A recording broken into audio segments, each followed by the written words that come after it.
If you're updating your closet for summer, you need dependable clothes that you can wear anywhere, whatever you're doing. And for that, you can look to American Giant. American Giant makes clothing of exceptional quality for people who want something more than the status quo offers. Whether you need to re-up on reliable everyday t-shirts, pick up a solid pair of shorts, or invest in a pair of durable jeans, American Giant is a better choice. They make everything right here in the USA, from start to finish. So when you buy from American Giant, you become part of creating jobs and improving local communities in towns and cities all across the country. And keeping things local ensures the kind of quality you'll feel and appreciate for years to come. Shop your new summertime closet staples at american-giant.com and get 20% off your order when you use code WA23 at checkout. That's 20% off at american-giant.com with promo code WA23.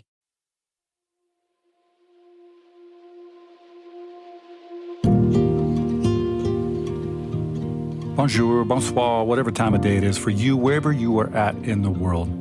You know, I think the last time I checked, there was something like 30 different countries that somewhat regularly have listened into this podcast.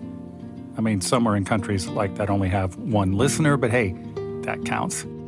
Anyhow, wherever you're at in the world, today is a good day because I got to make a new friend who is an author, who is writing about some really important things. And I just have to say, seems like a really awesome person. It's Sarah Stankorb.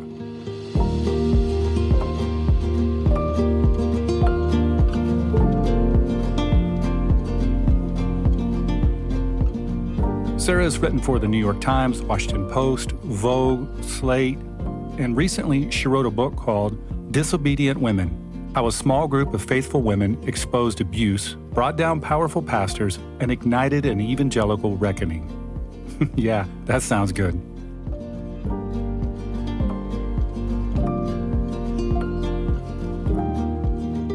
You can find this book on all of the normal digital retailers or by going to sarahstankorb.com. That's SARAHSTANKORB, sarahstankorb.com. So this book is not for the faint of heart. I mean, it's page after page of really good, but often intense truth-telling stories about the American, arrogant, westernized, Caucasian, usually power-hungry Christianity that exists here in the West. Speaking of 30 or so countries, this kind of Christianity certainly has done some good over the years, but there's also a lot of dark, like underbelly, and people like Sarah are really, really good at exposing some of the truth about the power dynamics that have been playing out over the years. So when you commit to reading a book like Sarah's, it's like page after page. The word that comes to mind, I think I use the word when I talk with her, is relentless. Like she relentlessly dives into this, exposing the truth about how mostly women, but certainly marginalized people, have been manipulated and abused or controlled by this Western theological Christian weird system that we all have found ourselves in at times. So yeah, I won't lie, there's a part of me that continues to want to dismantle and disassemble the entire religious structure of the West because it's very, very sick. Goodness. Well, on that happy note, there are some good things about the book, not the least of which is Sarah's strength in reporting about all of this and the strength of the women who've been trying to be courageous in the middle of all of it. And so we get into some of that as she and I talk. Hey, also, I do want to mention that Sarah experiences a vocal issue. I think it's called spasmodic dysphonia, so her voice cracks in and out. So for this show, I've done something a little different. I've provided a transcript. I may do that moving forward all the time. That could be really helpful, but either way, you can find the link to access the show notes, a link to access the transcript in the show notes. And so that way you can catch everything she has to say. Again, I think she does a great job under the circumstances, but it might be helpful to have the words right in front of you as well, and I encourage you to check that out. But first, just a reminder on a couple of things. First of all, I've got a new book coming out as of this recording in a few weeks that I'm pretty interested in. It's called Indigo, The Color of Grief. I circled back, I hadn't done this in a few years, but I circled back around, circle, is that the right word? I don't know. I went back and pitched this story to a bunch of agents and a bunch of publishers. I'm not really sure that's necessarily the best way to go, but I wanted to be a good steward of the gift of this book. I think it's a gift. And so I spent a lot of time doing that. Didn't really get any bites, mostly because, well, to be fair, maybe some people didn't like my writing. What I'm suspicious of is that most agents and publishers don't even really have time to read something like this when it's pitched to them because my platform really isn't that huge. I mean, when you only have 700 Substack followers, honestly, you got to add a 0 to that and add a 0 to a bunch of my other social media numbers in order to get most of their attention. And I'm not trying to be overly critical of the publishers. I think there's a place for it. So what I've been thinking all along anyhow is probably for this particular work, the best thing to do would be to crowdfund it and then release it through other channels after I crowdfund it. I love all the aspects of crowdfunding. For one thing, it gets you connected with people personally who are investing in your book. You know, going through your normal channels, you have no idea who's purchased your book. You have no way to contact them or interact with them. I mean, Amazon and Apple and Kobo and all those people do. So crowdfunding gives you that opportunity. I'm really excited about it, except I'm slightly nervous about it, more than slightly. Well, because the writing means so much to me, and also because, frankly, it'd be embarrassing if I don't hit my goal. So you get to play a role in all that. If you click on my URL, jonathanfosteronline.com, you'll see, just scroll down. Depending on when you're listening to this episode, you'll see the link to click on the pre-campaign link or the actual campaign link. Either way, if you just click on that, you'll be taken to the right thing, and then hopefully you can participate. Now, of course, if you're listening to this like November, December of 23, that'll be fine too. By then, it'll be on Amazon and Barnes & Noble and all those kinds of places. But first, in between there, we're going to do this crowdfunding thing, and I really would hope that you help participate. That thing's going live on October 17th. So you might as well jump on in and play a part and all that. All right, we got a quick word from our Choircast network, and then we're going to jump in with our conversation with my friend, Sarah Stankorb. Thanks, everyone. Peace.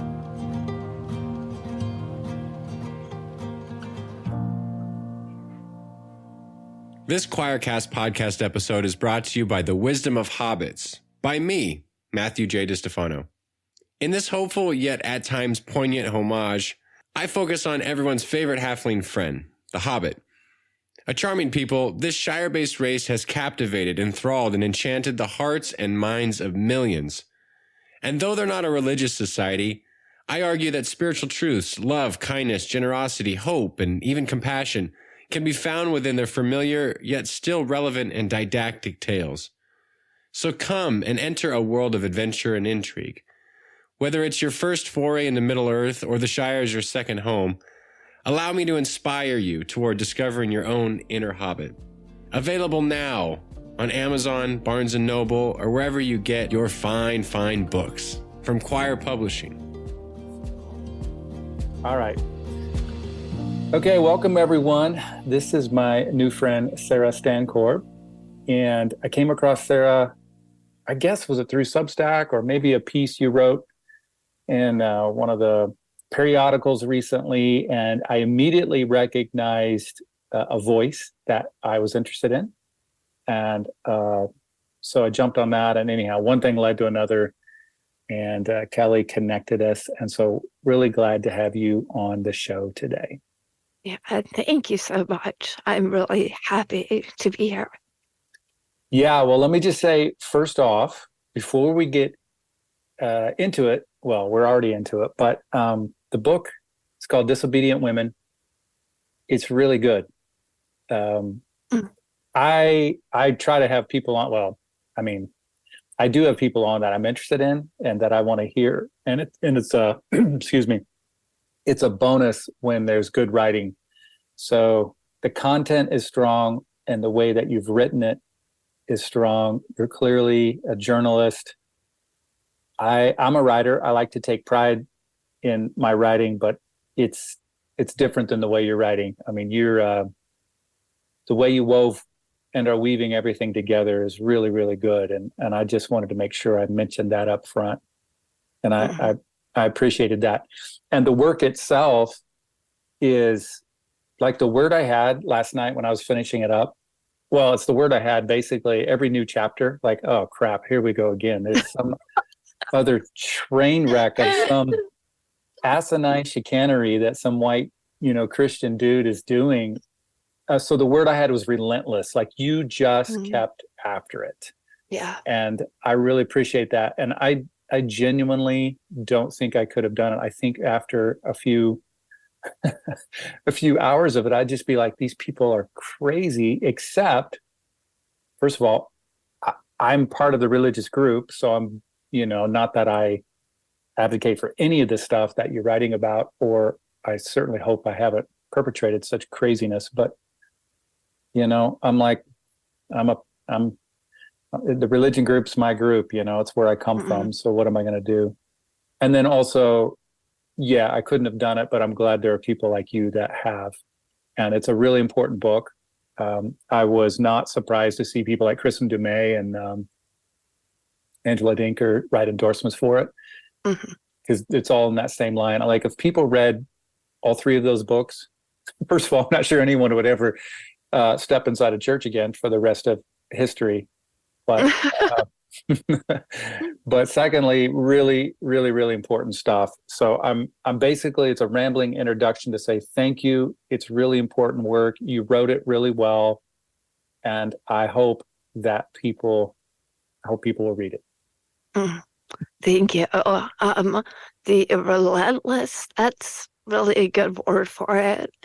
The relentlessness of this, I tried to convey, like for the advocates who've worked on these issues for so long, it really has been relentless. Every day it seems there's yet another story, and they keep going. So in some ways, I wanted the reader to feel what that's like, and maybe in that way respect the work that these advocates have been taking on for all this time, because it's not easy. None of it is easy. Right. I hear what you're saying. Like, it seems like what they have been through, the victims and the people who have been manipulated, abused, whatever, across whatever words we use, seems like maybe it instilled a bit of more strength in you to continue through the thing, because it had to have been overwhelming and slightly depressing at times. Yeah, it is heavy. It's dark. Although one woman messaged me privately on Instagram yesterday, there are a couple of small jokes that I wove in throughout, recognizing that if I didn't, people might just, fall into a deep depression and never pick the book back up. Right. So I try, and it's more of a gallows humor, and it's not frequently, but it is something I do see from advocates in this space too, where if there is something absurd, if there is something ridiculous, sometimes all you can do is laugh at it so that you can keep going. So I tried to make it readable.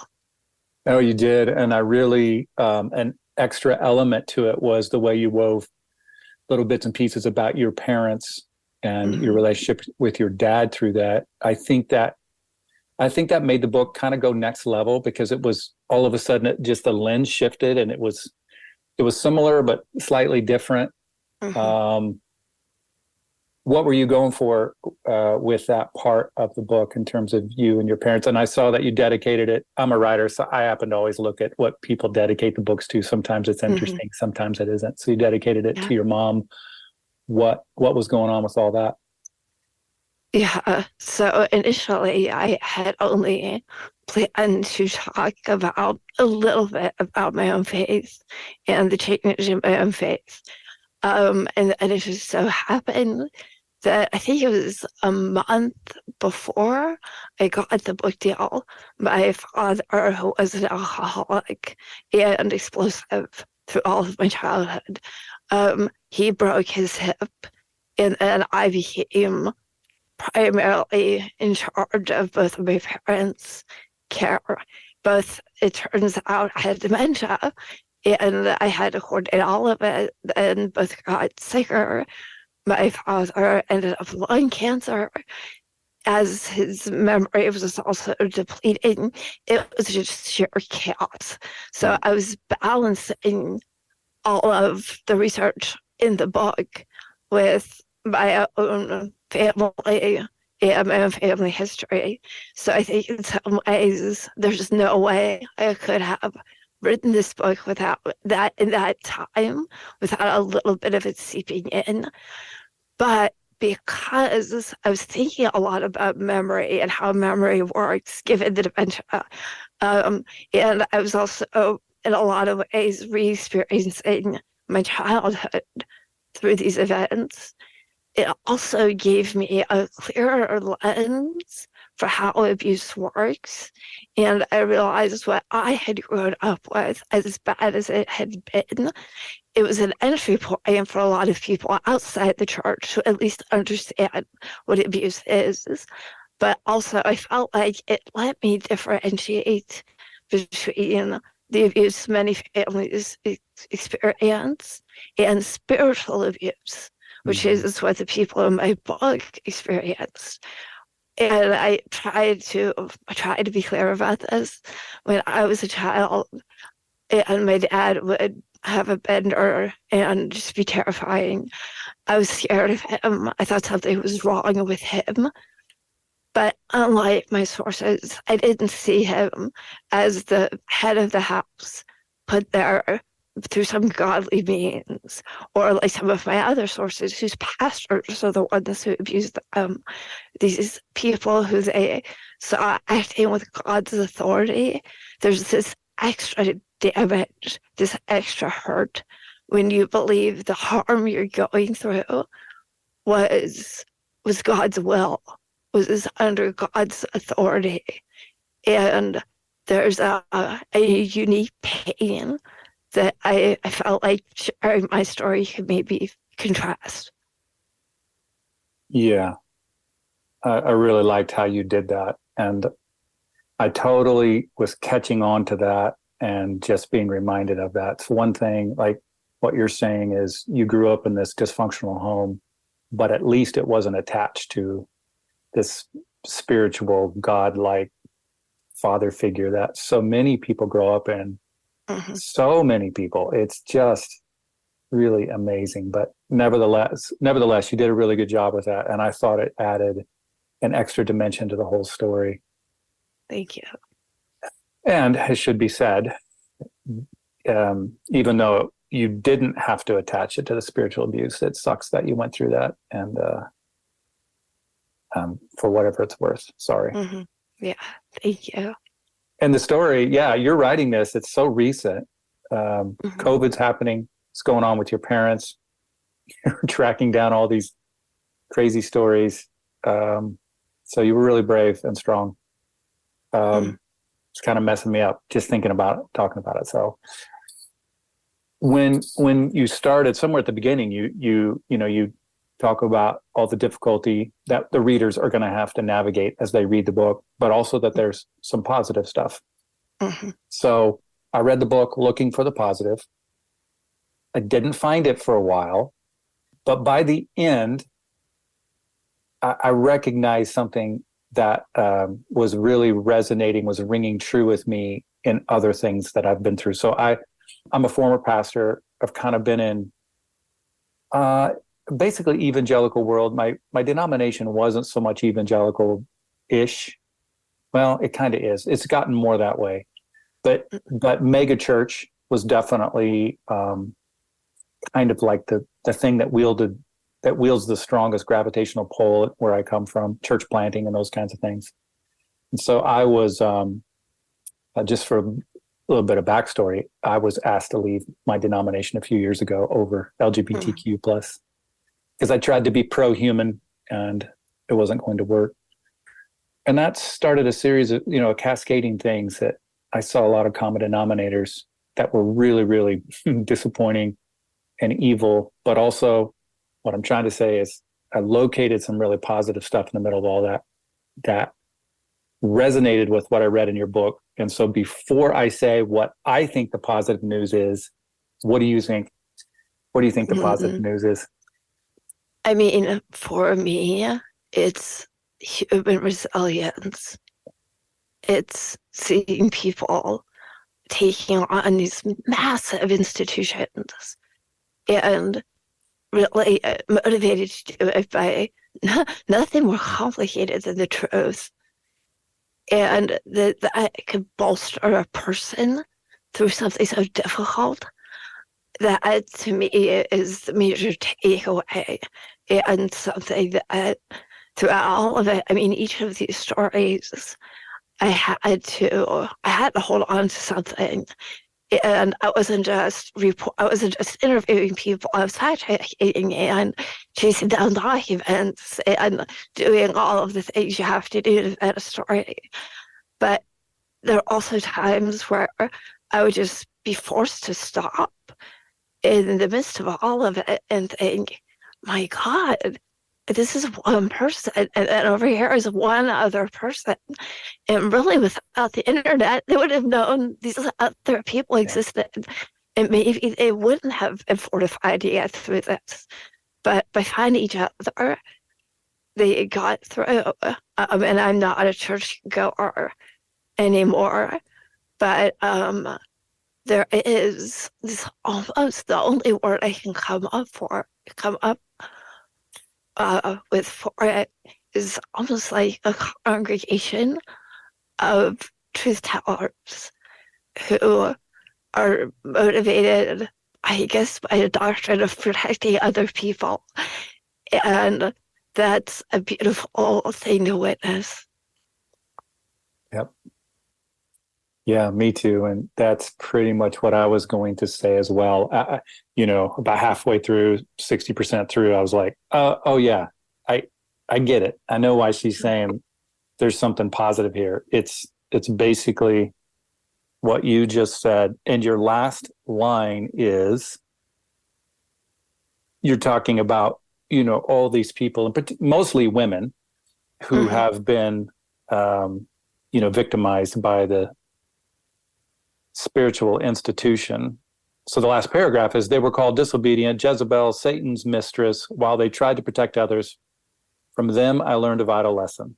Disobedience is not wrong when you defy those doing harm. It might be the thing that saves the rest of us in the end. That's a good last line to your book. Thank you. Did you recognize that, like, when you thought of that line, or how did you decide to end on that? So this book was at one point considerably longer, tens of thousands of words longer. It was massive. That section that is now the end of the book, I remember when I write, I often will perseverate over a line over and over again in my mind, the first line of the paragraph, until it's set, and I write the whole thing. So I have been doing it with the top of that section. And I was just sat down in my office one day, things clicked, and I wrote it out. And then I had a page or two after that, when I was physically cutting the book with scissors to try to trim it down. I liked reading that bit out loud. I liked the sound of the words, and because the book starts with me trying to get saved, it felt like a good bookend to the whole. Oh, I hadn't thought about that. That's true. The way you started with your hilarious story or pathetic story, I don't know what it is, of what they use. A little bit of both. Yeah, exactly. As much of my adolescence was a little bit of both. Well, I'm sorry, I didn't mean to say you were pathetic. I meant the youth pastor and the whole environment. So yeah, you start the book by talking about getting saved as a teenager, and then so to end that way is another. Yeah, it's a really creative and a really good way, and it reinforces what the positive thing here is. And which is the, I don't know if you said humanity, but that's what I keep thinking of, the strength of humanity. And for people listening, like, for anyone, that's as my theology has shifted and been reformed and reapproached. That's one of the common denominators. One of the things that keeps coming up again and again is my interest and my commitment to like humanity and to the what if. I'm not saying you have to believe this or anyone has to believe this, but for me, I think it's creative to think in terms of like, in church world, we were constantly talking about trying to be like God. And yet all the while God became, if the story is somewhat true, God became like us, not only in Jesus, but also even more so, the incarnation isn't just Jesus, it's the whole world around us all the time. So we're constantly trying to be like something else, but that something else maybe is already trying to be like us. Let's just be us and let's be human and let's just elevate the strength of what's going on with humanity. I think good theology is good anthropology. Yeah, good humanity, and you get to that in the book, and so if people are courageous enough, they'll get there too. I really appreciated that. I had a few things highlighted in the book. Sometimes that's how I ask questions. I highlight stuff. Yeah, basically, what in the world do you think is going? This is just overwhelming. Like, what's going on with white people in America? What's our problem, man? Okay, that's a larger question that I think I'm qualified to answer. But I think the lens of the book gave me some clues that maybe can help get to an answer. Focusing primarily on white evangelical spaces where all of these stories reside, where these people in the book were harmed. Something that became clearer as I was studying different groups of people who talked about their abuse, either on a blog or through hashtags, and they became interconnected. That interconnection, once they knew it wasn't only happening to them, they were able to see that there were structural issues within these institutions. So whether it was a dogma that was pushed within many of their churches, like complementarianism or Christian patriarchy, or corporal punishment to discipline your children and the abuse that sometimes led to, once they were able to see that it wasn't just them, and they were able to look at the institution and say, there's a larger problem here. That larger problem very often had to do with power. It had to do with power of upholding the institution. That's why you have cover up. People don't necessarily have the motivation to cover up a crime unless it's their most beloved person who committed the crime, or if their most beloved thing is its wider institution. So that's part of it. And I think seeing that power and what it does in its naked form, then you can extrapolate, well, what happens with other institutions? So if you look at the political might, which is folded into all of this, you cannot extract the two. That political will to power has those same abusive tendrils. So whether it's women or people of color or queer folks, holding down one group helps elevate another group and help them maintain their power. When that's folded into faith, then you have almost an easy answer when people start to question you from the outside. Well, it's God's will. It's in the Bible. So I think that's a roundabout. I know that's not a direct answer. What's up with white people, man? But I think that's at the root of it. And so you end up with a population of many, many people who have gotten the raw end of the deal. In a book like this, I think in some ways it's not enough.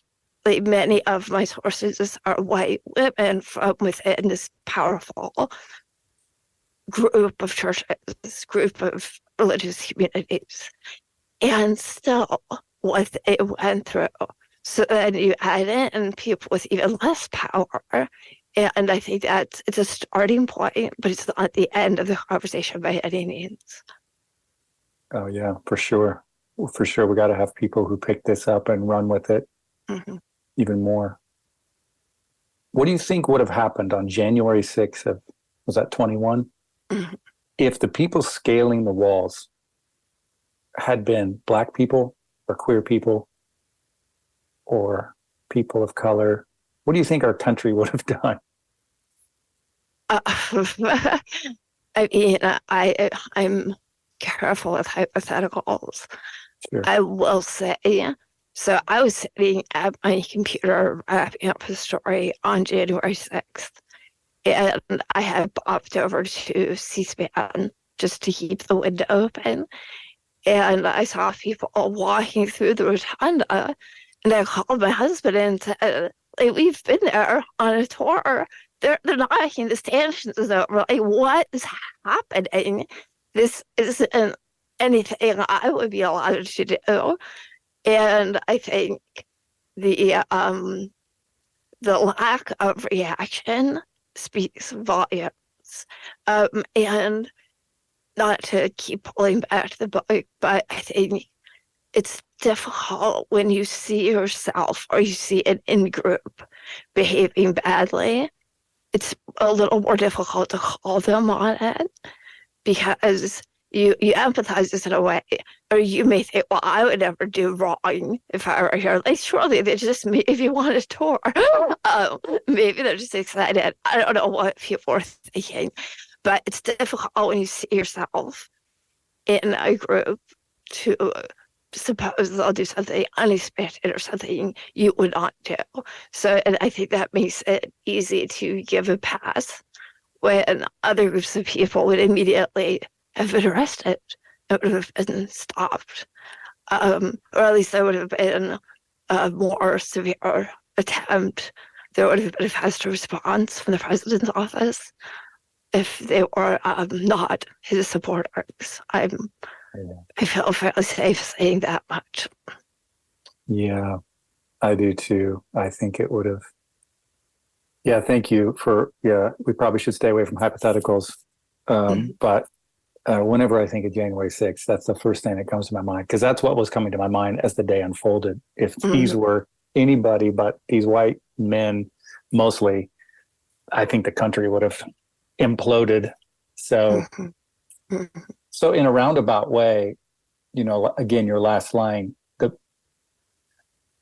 like in some ways, the people who've been marginalized, not reacting force for force in maybe that kind of situation, maybe did save the country in some ways, which reminds me of, again, your last line about women in particular, but people who've been marginalized, saving all of us. There's something really beautiful about all of that, though there's nothing beautiful about what people did on January 6th.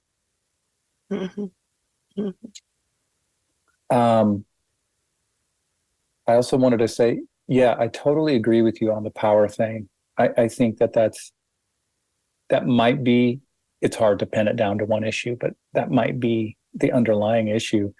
And for American Christianity, that's all just assumed because we have this capital O omnipotent, top-down hierarchical idea of God.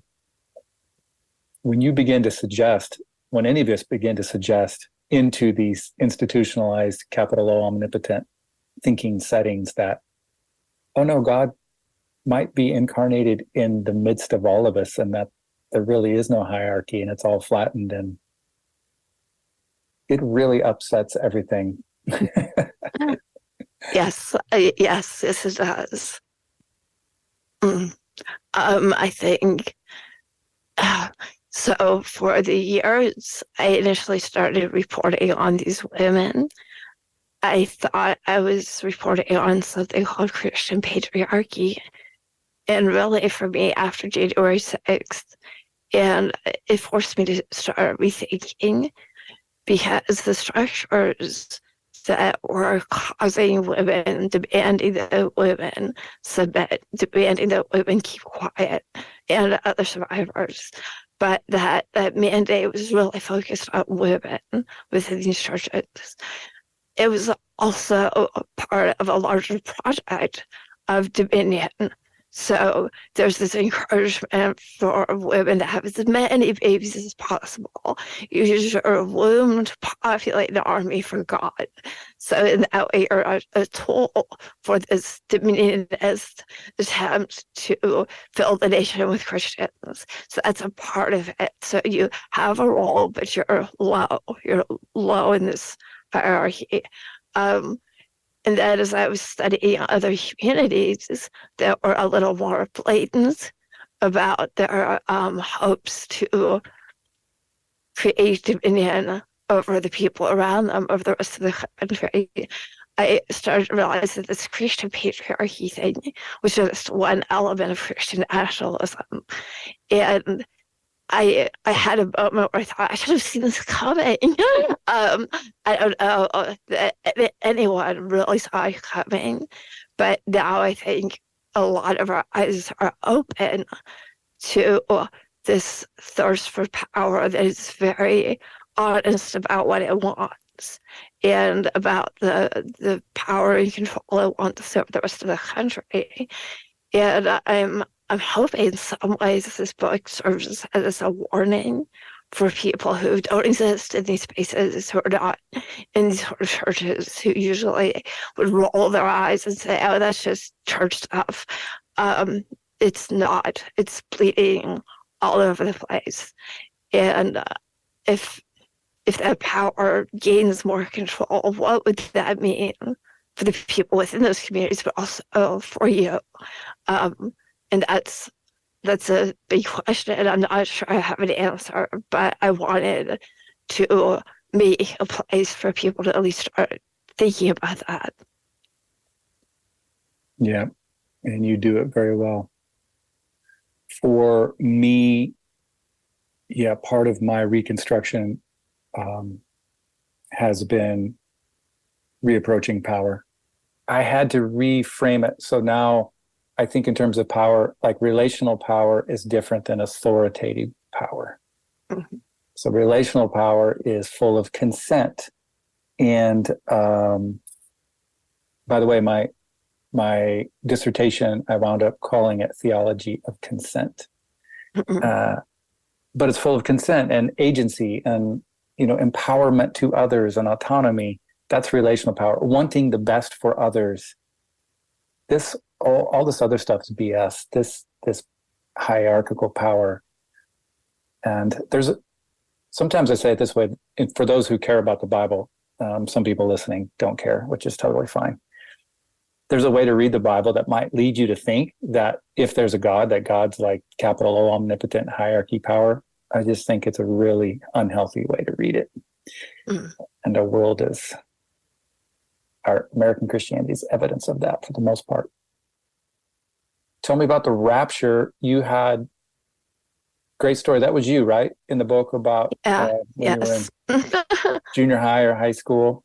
And that was with a UMC church, which is typically not as kind of crazy, but maybe share that story and the kind of damage you thought it probably did, or it did do. Yeah. So I was in junior high youth group, which was my mother's fix for the fact that I had asked for therapy and we didn't have money. So we switched churches so I could be in a youth group. She figured that'll do the trick. And in a lot of ways, it did. It was wonderful. I had supportive adults. I loved the other kids. And we had gone on other retreats just with our church, just our own youth group. They were fun. They got away from home. So we ended up on a district youth group retreat which meant other churches and other leaders from other churches were there. And one night, it must have been Saturday evening because it was a weekend, the leader of one of the other youth groups came in with a couple of youth with a boombox, and we'd been gathered for communion in the large fellowship room. And they turned on the boombox, and there was news that there were nuclear bombs coming directly toward Ohio, which is where I grew up. And they suggested maybe we want to take communion in our final moments. There's a sense I had later they were just trying to save us, save our souls. But I fled the room, which is different for me. I usually would have done what I was told, but I was that frightened that I ran. Went to our little room with the bunk beds, got in my bunk, and I prayed, thinking I was about to die, and so was my family somewhere else in Ohio. And then I heard screaming. And that mental space where I was, I assumed I was a goner, and that was the sound of, death. But no, it was the other kids from my youth group who had exploded in anger when they found out that no, this was not true. This was a farce. And after the aftermath of that was a lot of very angry kids in a Methodist retreat center in the woods. And I think it took me a couple of years to really sort through that, because it was a betrayal. It was a betrayal of trust. I didn't blanket that sense of betrayal over the other people from my church after the fact. It really, in my mind, was like one bad actor. And years later, I'm not sure why I was reading it. Maybe I was hanging out with a youth group leader looking for activities. But I did see in a recommended activities for youth book something similar to this. Not that you lie to them and you tell them there's just a nuclear bomb, but instead suggest to the youth, what if this happened? And it's more of a hypothetical, something for them to consider. How would you feel? There was the recommendation to act it out and convince kids away from home that this was actually happening to them. And I think also that what sticks out to me even more was the look in the eyes of these kids that I was friends with. One of my buddies, he's a big guy. He got in a little bit of trouble here and there, but he had a temper. Took a chair and chucked it at this wall of windows, and it bounced off the chair around the damage. Some other kids ran off into the woods. No one knew where they were. We were all afraid about what they would do. That turmoil and that hurt after the fact, I just cannot imagine being an adult and not considering that was a possible outcome. But including it in the book, I wanted to show that there was that, even out in United Methodist world, there was during that end of through the 90s into the new millennium, there was this undercurrent about the end is coming, the rapture is coming. We didn't call it that, but there was that thing kind of happening in Christian culture. So I put it in the book, not really recognizing until later that I was also telling a story about betrayal of trust. Yeah, so it's a sad but a perfect story. Right, and I think you mentioned this, but you also in the book, right? You had a friend who was kind of helping you realize that this might have been a bigger deal for you than you originally realized, something like that. Yeah, and I think that was in Substack. Oh, okay. So when someone asked me about it later, and that kind of made me reconsider why I was thinking about this story Yeah, when yeah, covering the way these topics impacted some of my sources' lives. yeah. Traumatizing, man. Mhm. Us humans, all of us carry a lot of stuff. What's you don't have to go into detail, or you can, whatever, it doesn't matter either way, so there's no pressure. But what's your faith like, your personal commitment, conviction like now? I know you don't really go to church. Mhm. Um, yeah. So there was a period where I did call myself an atheist, and I think I'm closer to an agnostic. Just I think it would be a stretch for me to have that level of certainty about the metaphysical universe in any direction. So that feels like the most honest answer. Um, I do spend a lot of time with people in religious spaces. I have a lot of friends who are clergy. um, and I'll say that people who you think have a lot of faith, who sometimes are the people up at the pulpit, are often more willing to ask questions than some of the people in the pews. And their answers are also far less certain. So I think I'm in a kind of comfortable spiritual place for me after a lot of time really going through what I guess is now called deconstruction. Back then, I thought it was just me, and it was just really bad, and it felt awful, and no one else ever went through this. So I think I hold on to things I see of value in other people, and I don't think if I make sense of something in the world that's necessarily anything other than me making sense of it. I certainly don't think everything happens for a reason, or is caused by some omnipotent being. But I think with some wherewithal and some distance, we can find a reason, or at least make reason out of some of the darkness in life and try to create something better for other people. Yeah, it's a really good answer. I don't think everything happens for a reason, but with a little bit of patience and insight, we might be able to make reason. We might be able to reason ourselves into something better and new and good. And I think if there's a God, that's what's happening. That God, he or she, is encouraging us and pulling us forward into that. Mm.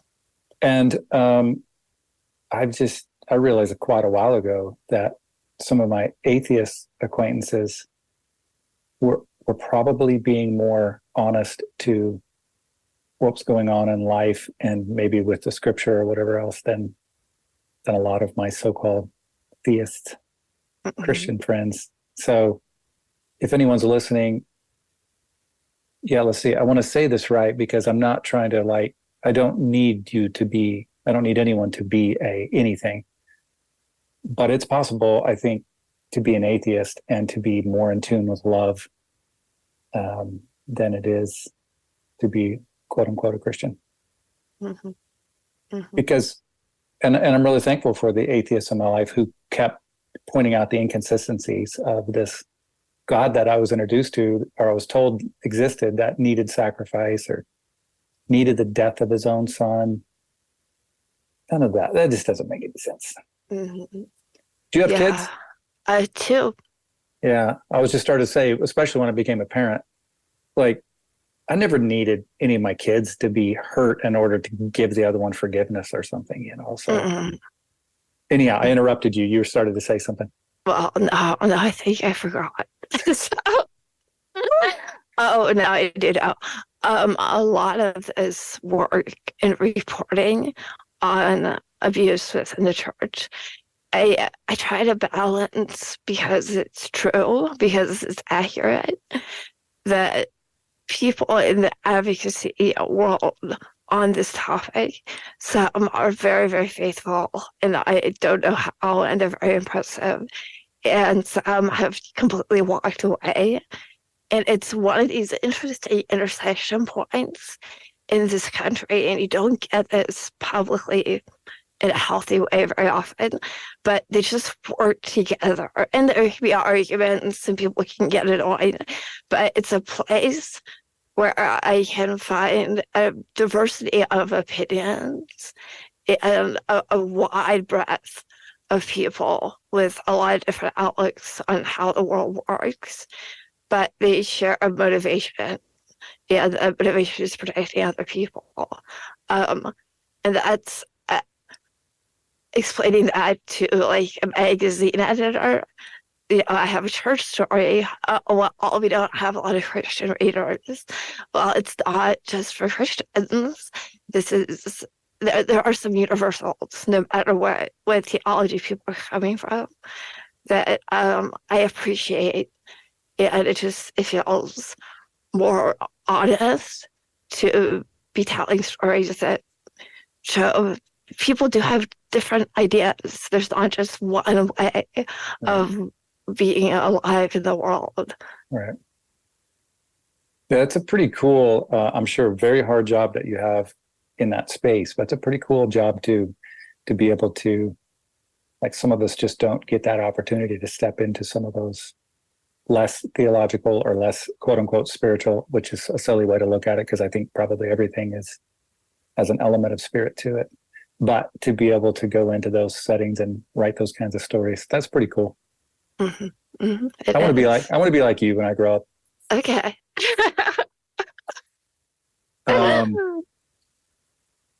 Oh, I thought I would say, you know what I've been thinking recently? I don't know why, something you just said about faithful. So recently it came to my mind, which means I probably read it somewhere. Let's be honest. I'm not particularly novel in and of myself, but the difference between the word faithful and loyal, between faithfulness and loyalty. And I'm just not interested in loyalty. I'm interested in being faithful and people who are faithful. And when you're faithful, I think the difference is you just have more creativity and space and imagination and grace to be able to back up and question things.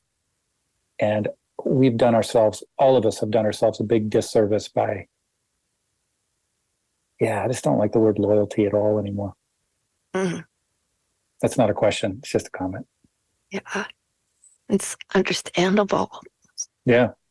Yeah. So I think that resonates with what you're saying. Like, there's this really interesting middle faithful space, and you're being faithful to this like voice.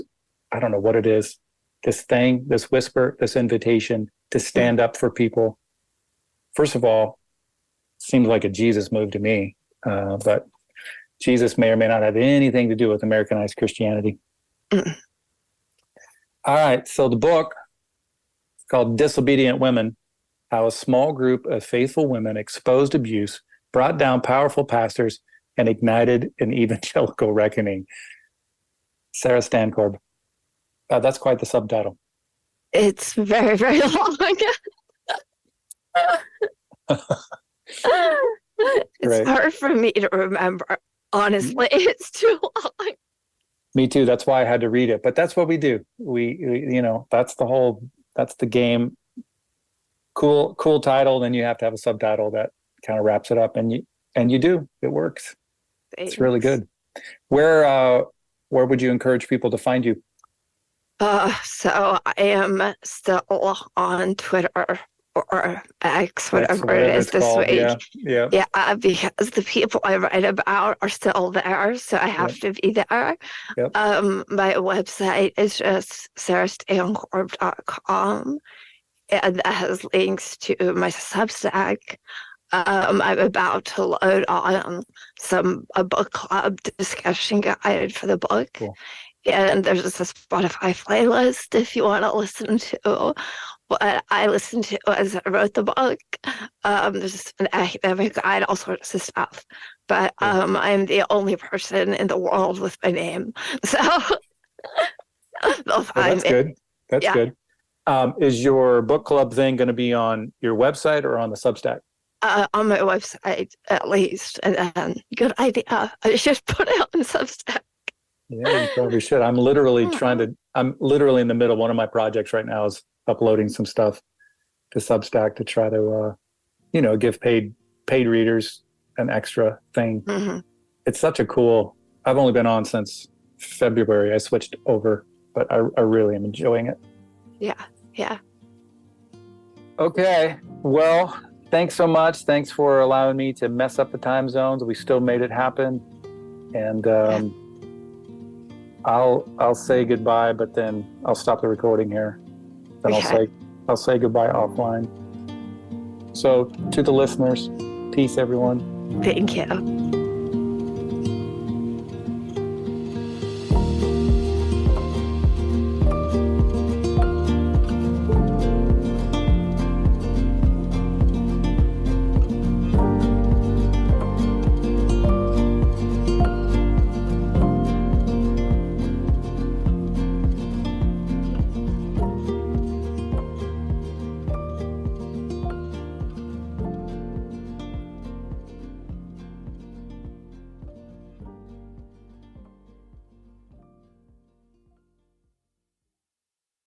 Most of us have clothes that we've loved for years, maybe even decades.